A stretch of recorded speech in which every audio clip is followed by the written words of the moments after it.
देखिए, जैसा कि पूरा देश जानता है कि एक पाकिस्तानी महिला अपने 4 बच्चों के साथ दुबई शारजा होते हुए नेपाल के रास्ते से यूपी उत्तर प्रदेश में आई थी, जिसको रबुपुरा पुलिस स्टेशन ने उसके खिलाफ एक 159 मुकदमा फोन एक्ट और 120B में दर्ज करके उसे बल्लभगढ़ फरीदाबाद से अरेस्ट किया था। उसके पति बिना तलाक लिए वो आई थी, ना उसने पाकिस्तान में कहीं तलाक लिया है और ना ही भारत में आकर के कोई तलाक उसने लिया है। उसका पति जो कि उस वक्त सऊदी अरब में नौकरी करता था, वो वापस पाकिस्तान आया और उसने अंसार बनी ट्रस्ट से रिक्वेस्ट की कि मुझे भारत में एक वकील की आवश्यकता है, जो कि अंसार बनी ट्रस्ट ने मुझे इस केस में वकील अपॉइंट करवाया। तो 17/2 को मैंने पुलिस स्टेशन रबुपुरा में जाकर के मामले को देखने की कोशिश की, तो मुझे FIR की कॉपी नहीं दी गई। तो मैंने ऑनरेबल कोर्ट से गुहार लगाई कि मुझे इसमें कॉपी दी जाए, तो मुझे सर्टिफाइड कॉपी मिली। उस सर्टिफाइड कॉपी पढ़ने के बाद जो मैंने एप्लीकेशन लगाई थी, उसमें देखिए कि ये मामला जो दर्ज हुआ था, वो मामला, ये FIR जो दर्ज हुई थी, ये 4/7/2023 को दर्ज हुई थी और महिला को 3/7/2023 को बल्लभगढ़ फरीदाबाद से अरेस्ट किया गया था।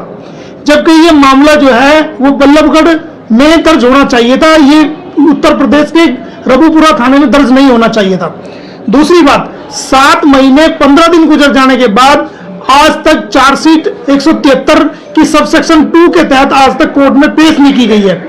जो बच्चे सीमा हैदर के साथ रिकवरी किए गए थे पुलिस द्वारा, जब उसको अरेस्ट किया गया, तो उन बच्चों को मेडिकल फरीदाबाद में ही, जहां से उनको अरेस्ट किया गया था, उसी टाइम वहीं के नजदीक हॉस्पिटल में मेडिकल टेस्ट होना चाहिए था, लेकिन कोई मेडिकल टेस्ट उनका नहीं हुआ।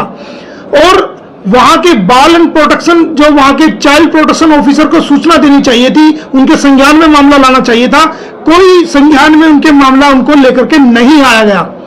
और इसका भी मैं पता करूंगा कि लोकल पुलिस स्टेशन में सूचना दी गई या नहीं दी गई। तो अब बात यह है कि 7 महीने 15 दिन हो जाने के बाद भी इन्वेस्टिगेशन कहां है? क्यों अब तक चार्जशीट पेश नहीं की गई?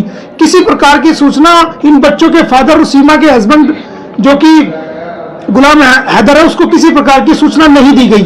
उसके अलावा जो FIR में जो वर्जन है, मैं आपको बता रहा हूं कि जो FIR में वर्जन है, इस महिला ने दिनांक 30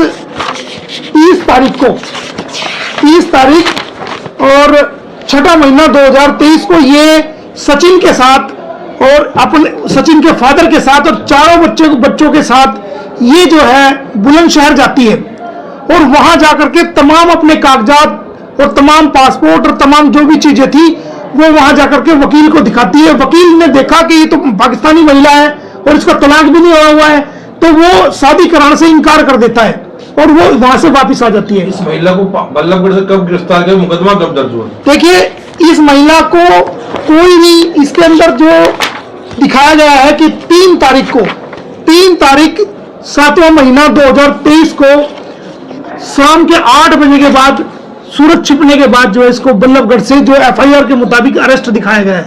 और ये जो FIR दर्ज की गई है, ये अगले दिन 4 तारीख 7वें महीने को 2023 में दर्ज की गई है। तो अब सवाल ये है कि जब आपने स्टेट बदल जाता है और हरियाणा स्टेट के अंदर से आपने इसको पकड़ा है, बल्लभगढ़ से पकड़ा है, तो ये मामला बल्लभगढ़ में दर्ज होना चाहिए था। अब आपने पिटीशन क्या डाली? पिटीशन मैंने अभी हालात के 4 तारीख 7वें महीने से जब से FIR दर्ज करी है और 19/2/2023 तक 7 महीने 15 दिन गुजर जाने के बाद आपने चार्जशीट क्यों फाइल नहीं की, ये मैंने कोर्ट से एप्लीकेशन दी है कि जवाब तलब करा जाए जांच अधिकारियों से। दूसरी बात, जब इसको अरेस्ट किया गया, इन बच्चों को, जब महिला को, सीमा को अरेस्ट किया गया, तो बच्चे पुलिस की कस्टडी में थे।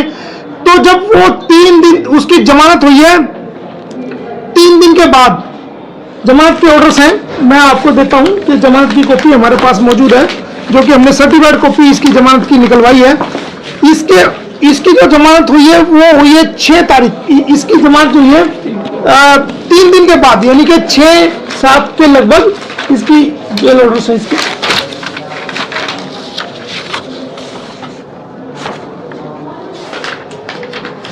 ये देखेंगे आप, इसकी जमानत हुई है 7 तारीख को, 7वां महीना 2023 को, यानी कि 3 तारीख को आपने अरेस्ट किया और 7 तारीख को बेल हुई। 4 दिन तक कस्टडी पुलिस के पास थी बच्चों की। तो पुलिस बिना किसी कोर्ट आदेश के कस्टडी क्यों सौंपी? कोर्ट ने आदेश जारी किया, आपको आदेश जारी हुए उनको? कोर्ट ने आदेश जारी किया 19 तारीख को मेरी एप्लीकेशन पे, और 26 तारीख को जांच अधिकारियों से 26 तारीख को अपनी विस्तृत रिपोर्ट जो जो बिंदु मैंने उठाए उन सारे बिंदुओं पे ऑनरेबल कोर्ट ने जो है वो जांच अधिकारी को नोटिस जारी किया कि आप इसका जवाब दाखिल करें। जांच अधिकारी कौन है? अभी ये मामला 2 पुलिस स्टेशन की मिलकर कर रही है, रबूपुरा और जेवर पुलिस स्टेशन, ये दोनों थाने मिलकर के इसकी जांच कर रहे हैं, और 26 तारीख को ये जो है ये अपनी कोर्ट में रिपोर्ट पेश करेंगे कि इस मामले में क्या चल रहा है। जो सीमा हैदर के पति हैं, जो पाकिस्तानी, जो देखिए वो कहते हैं, क्योंकि जब इंसान की किसी की भी पत्नी बिना तलाक लिए किसी अनैतिक संबंध में किसी के साथ में मुलविस हो जाए या शामिल हो जाए, तो गुलाम अहमद नहीं, दुनिया का कोई भी व्यक्ति का मन उससे हट जाएगा, ये तो अंडरस्टैंड है ये चीज। तो अब उसका कहना ये है कि मुझे मेरे बच्चे चाहिए, जो मैं के बायोलॉजिकल फादर हूं, और उन बच्चों में 3 बेटियां हैं, 1 बेटा है।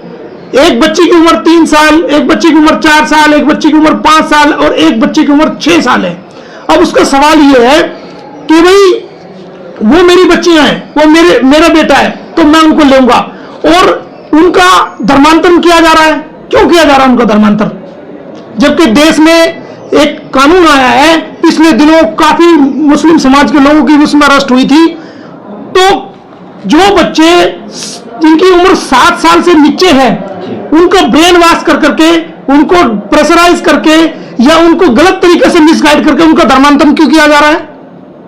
क्यों ऐसा क्यों किया जा रहा है? ये कहते हैं मुझे सचिन से प्यार हो गया। आपको सचिन से प्यार हो गया, लेकिन इन बच्चों का प्यार तो अपने पिता के प्रति है, इस बच्चों का तो प्यार सचिन के प्रति नहीं है ना। तो इन बच्चों का धर्मांतरण क्यों किया जा रहा है? ऐसे भी किया जा रहा है और सब चुप है, सब देख रहे हैं।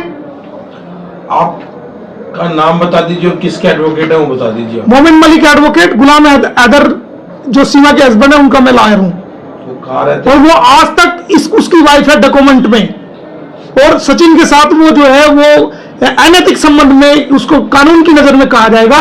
लीगली जो वाइफ है वो आज तक अभी तक भी जो है वो गुलाम अहमद हैदर की वाइफ है, क्योंकि किसी कोर्ट ने भी उनकी डिग्री, कोर्ट को डिवोर्स की डिग्री प्रोवाइड नहीं कराई है। अब आपके माध्यम से गुलाम हैदर ने अपने बच्चों की कस्टडी मांगी है। बिल्कुल, वो अपने बच्चे मांग रहा है कि मेरे बच्चे मुझे दिए जाएंगे। यही हो। तो ये हमारे साथ मोमिन मलिक थे, जो कि गुलाम हैदर के जो वकील हैं, सीमा हैदर के पति जो हैं कागजों में उनके वकील हैं मोमिन मलिक। उन्होंने सारी जानकारी दी और बताया कि किस तरीके से जो है एक अनऑथराइज जो है वो इंडिया में घुसती है, और उसी के बाद जो उसके बच्चों को, अभी तक जो बच्चों का अधिकार है वो उसके पिता का भी है, उतना उसकी माँ का है। वही उसके पति ने कहा है कि मेरे बच्चे मुझे पाकिस्तान में वापसी भेजे जाए।